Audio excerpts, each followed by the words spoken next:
এই প্রথম আমরা দেখছি একজন এমপি হিসাবে কারণ বাজারে আপনি খোঁজ খবর নিচ্ছেন, চাঁদাবাজদের ব্যাপারে কথা বলতেছেন। চাঁদাবাজি সব জায়গায় কিন্তু সমান না, সব জায়গায় তো কারণ বাজার নেই। কারণ বাজার এখন পিকে উঠে গেছে, ইটস এ ন্যাশনাল ইস্যু, এটা ঢাকা 12-র বিষয় না। অভিযোগ রয়েছে আইন শৃঙ্খলা বাহিনীর একটা যোগসাজশ রয়েছে, সম্পৃক্ত রয়েছে রাজনৈতিক বিভিন্ন দলের। এই চাঁদাটা আগেও ছিল, কিন্তু চাঁদাটা বন্ধ হয়ে যায় নাই। এই 5ই আগস্টের পরে সেই চাঁদাটা অব্যাহত আছে, শুধু হাত বদল হয়েছে। আপনি আপনার এলাকায় করছেন, কিন্তু আপনার দলের অন্যান্য সংসদ সদস্যরাও কি তাদের এলাকাও এই ধরনের সচেতন? সবাই করতেছে। আমাদের ঢাকা সিটিগুলো তো মিডিয়াতে আসে, বাড়িগুলো তো মিডিয়াতে আসে না। সুপ্রিয় দর্শক, স্বাগত জানাচ্ছি দিগন্ত স্পেশাল টকে। আজ আমরা কথা বলছি সাইফুল আলম খান মিলন এমপির সঙ্গে। স্বাগত আপনাদেরকে। মিলন ভাই, স্বাগত আপনাকে। আপনাদেরকেও ধন্যবাদ। এই প্রথম আমরা দেখছি একজন এমপি হিসাবে কারণ বাজারে আপনি খোঁজ খবর নিচ্ছেন, চাঁদাবাজদের ব্যাপারে কথা বলতেছেন, তার বিরুদ্ধে সামাজিক আন্দোলন একটা গড়ে তোলার চেষ্টা করছেন। কেমন সাড়া পাচ্ছেন দোকানি বা সাধারণ ক্রেতাদের কাছ থেকে, সাধারণ মানুষের কাছ থেকে? তো প্রথমত আমি দিগন্ত কর্তৃপক্ষকে আমার পক্ষ থেকে অভিনন্দন জানাচ্ছি, আপনাদের মাধ্যমে দর্শক শ্রোতাদেরকে সালাম ও শুভেচ্ছা জানাচ্ছি। আমার এই আসনে কারণ বাজার খুবই একটি আপনার ইম্পর্টেন্ট একটি এরিয়া। সেখানে আসলে মোটা দাগে দুইটা ইস্যু আছে আর কি। একটা ইস্যু হলো মাহে রমজানের প্রাককালে জিনিসপত্রের দাম বাড়ে আর কি। তো সেই দামটা কিছুটা সহনীয় পর্যায়ে রাখার জন্য আমার প্রচেষ্টা ছিল। এই জন্য ব্যবসায়ীদের সাথে আমি বসেছিলাম, আমি চেষ্টা করেছি, তাদেরকে কনভিন্স করার চেষ্টা করেছি যে আপনারা কিছুটা হলে দাম কমান আপনাদের লাভ থেকে। এবং এটা খুব আনন্দের বিষয়। এটা প্রথমবারের মতো মেবি 50 ইয়ার্সের মধ্যে এমন ঘটনা কখনো ঘটে নাই যে ব্যবসায়ীরা স্বেচ্ছায় তাদের মূল্য হ্রাস করেছে, এবং এটা তারা বলছে ওই দিন থেকে কার্যকরী হবে, এবং এটাও বলেছে যে মিডিয়া ক্যান চেক ইট। তো এটা ছিল আমাদের ওই দিনকার মানে আসল বিষয়। আর ব্যবসায়ীদের যে একটা খুব আপনার যেটা খুবই গুরুত্বপূর্ণ ইস্যু হলো চাঁদাবাজি করা। তো চাঁদাবাজিটা বন্ধ হইতে পারলে জিনিসপত্রের দাম অনেক বাড়তো। সেখানে ব্যবসায়ীরা আমাকে জানাইছে যে একটা সেখানে বোধহয় 10টা কি 12টা মুরগির দোকান আছে আর কি, যারা মুরগি পাইকারি সেল করে। সেই কয়টা দোকান থেকে মাসে 60 লক্ষ টাকা নেওয়া হয়। তো এরকম সেখানে মুরগি আছে, তারপরে লেবু আছে, তারপরে কলা আছে, অনেক দোকান আছে আর কি। এদের প্রত্যেককে নিয়মিত চাঁদা দিতে হয়। এই চাঁদাটা আগেও ছিল, কিন্তু চাঁদাটা বন্ধ হয়ে যায় নাই। এই 5ই আগস্টের পরে সেই চাঁদাটা অব্যাহত আছে, শুধু হাত বদল হয়েছে। তো এখানে আসলে এই চাঁদাবাজিকে কেন্দ্র করে জীবনও গেছে, এই মানে 5 তারিখের পরে জীবন গেছে মানুষের। তো এইটার জন্য আমি কিন্তু আগেও কথাটা বলছিলাম যে এক্ষেত্রে সরকারের সহযোগিতা লাগবে আর কি। আমার একার পক্ষে তো সম্ভব না, কারণ আইন হাতে না তুলে নেওয়া তো আমার কাজ না, লড়াই করা আমার কাজ না, বরঞ্চ ইভিলকে ইরিডিকেট করার কাজ আমার। সেক্ষেত্রে আমি যেটাকে বলা হয় পজিটিভ ক্যাটালিস্ট হিসেবে কাজ করব। তো সেখানে আমি বলছিলাম যে স্বরাষ্ট্র মন্ত্রণালয়ের এখানে এগিয়ে আসা উচিত। সে কথাটা আমি আবারও বলছি যে home ministry should come forward, তাদেরকে আগে আসতে হবে। আপনার এই কারণ বাজার আছে, মহাখালী বাস স্ট্যান্ড আছে, শিল্পাঞ্চল আছে, এখানে আরও বহু জায়গায় ফুটপাত, বিভিন্ন জায়গায় চরম চাঁদাবাজি হচ্ছে। তো কাজে এগুলা বন্ধ করার জন্য তাদেরকে আসতে হবে। এখন প্রশ্ন আসতে পারে যে আপনি কি করবেন। তা আমি তো আসলে জিনিসটাকে তুলে ধরতেছি, এবং আমি সরকারকে আহ্বান জানাচ্ছি যে আপনারা আসেন, এটা আপনাদেরই কাজ। আর একটা যেটা আমি করতে চাচ্ছি যে we make a social camping, সেটা আমরা ধীরে ধীরে আরও এটাকে এক্সপিডাইট করব, ইনসেন্টিফাই করব, মানে যাতে করে সামাজিক চাপ সৃষ্টি হয়। এবং আমি আরেকটা বলবো যে আপনারা যারা মিডিয়ার লোক আছেন তারা এই কাজের হাত লাগান, যে আসলে এই চাঁদাবাজিটা কোনো আপনার কাজ হইতে পারে না। কিন্তু দুঃখজনক হলো যে সরকার এর একজন গুরুত্বপূর্ণ মন্ত্রী, যিনি সড়ক ও জনপথ মন্ত্রী, এবং তার সাথে তো বোধহয় রেল মন্ত্রণালয় আছে, আরও বোধহয় একটা মন্ত্রণালয় আছে, তিনি সম্প্রতি মন্তব্য করেছেন যে সমঝোতার ভিত্তিতে লেনদেন হলে সে চাঁদাবাজি না আর কি। তো এটা আসলে যারা চাঁদাবাজি করে তাদেরকে একটা লাইসেন্স দেওয়া হলো ঘোষণা করে, এবং আমাদের যে বাংলাদেশের বিভিন্ন অফিস আদালতে যেগুলা চাঁদাবাজি হচ্ছে আর কি, যেটাকে আমরা ঘুষ বলি বা স্পিড মানি বলছিল ওরা, তো সেগুলো তো সমঝোতার ভিত্তিতে হয়, কে কারে দিল কত দিল এটা জানে না, কদাচিৎ হঠাৎ করে দু একটা ফাঁস হয়ে যায়। তো এই এই ব্যাপারে আমি আশা করছিলাম যে মন্ত্রী মহোদয় আপনার একটা কথা বলে ফেলছেন, তিনি একটা রিজয়েন্ডার দিবেন, কিন্তু সেটা উনি দেন নেই, বরঞ্চ বিভিন্নভাবে সেটাকে তিনি জাস্টিফাইড করার চেষ্টা করছেন।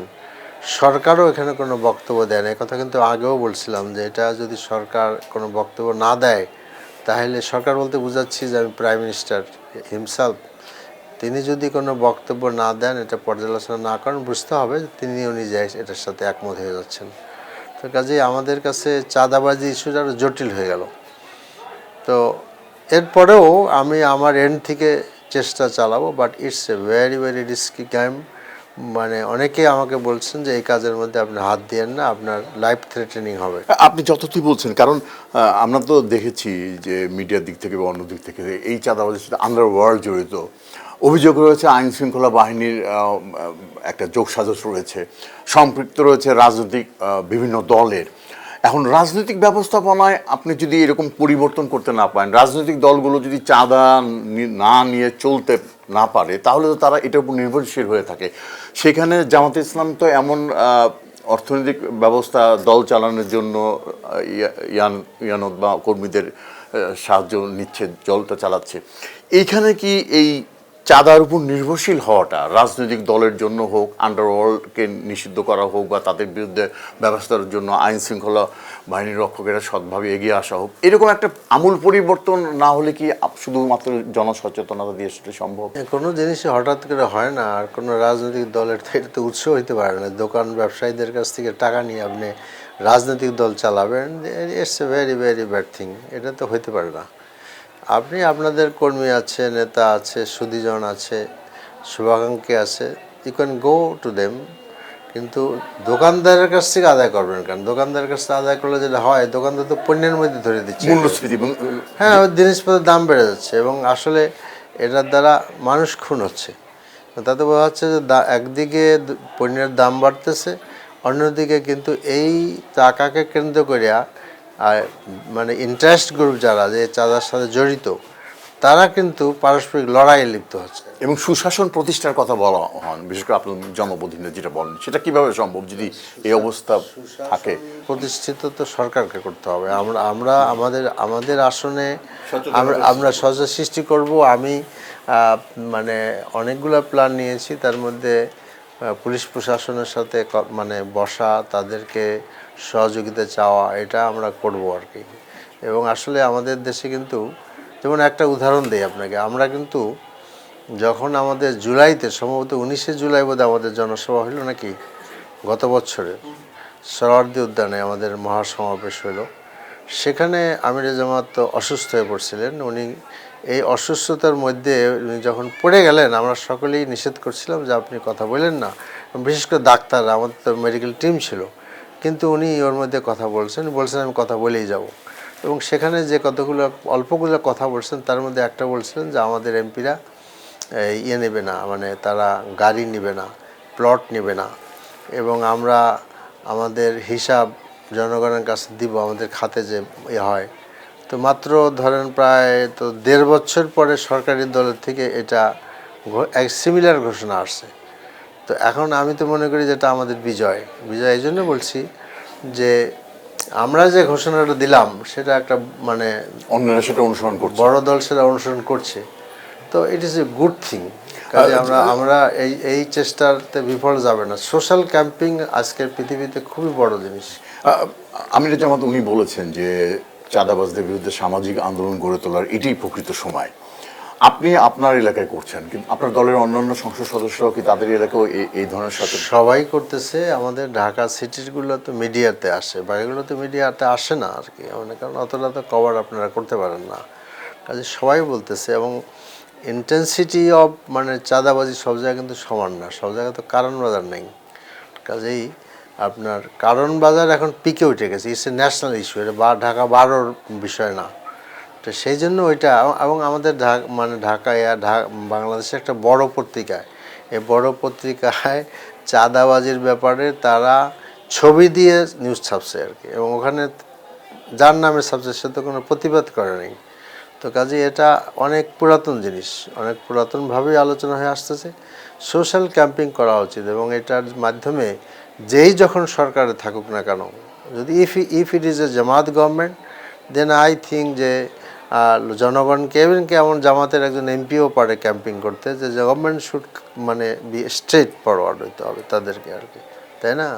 ঢাকা চেম্বার কমার্সের সভাপতি আপনার গতকাল সাংবাদিক সম্মেলন করে বলেছে যে যদি ব্যাংকের লোন নিয়ে আমরা মিল ফ্যাক্টরি কলকারখানা করি এবং সেই কারখানায় ঢোকার সময় বা বের হওয়ার সময় আমাদের চাঁদা দিতে হয়, তাহলে আমরা ব্যবসা বন্ধ করে দেশ থেকে চলে যাব।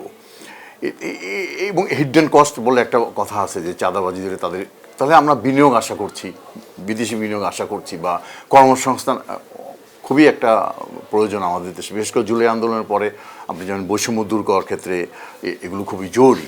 তো এটিকে কিভাবে দেখছেন ব্যবসায়ীরাও যখন এখন এই অবস্থা? আমরা তো আমাদের যে ব্যবসায়ীদের নিয়ে আমরা প্রোগ্রাম করছি ইলেকশন আগে, কিন্তু এটা তখন আমরা বলছিলাম যে একটা ব্যবসায়ী বান্ধব আমরা একটা পরিবেশ তৈরি করব।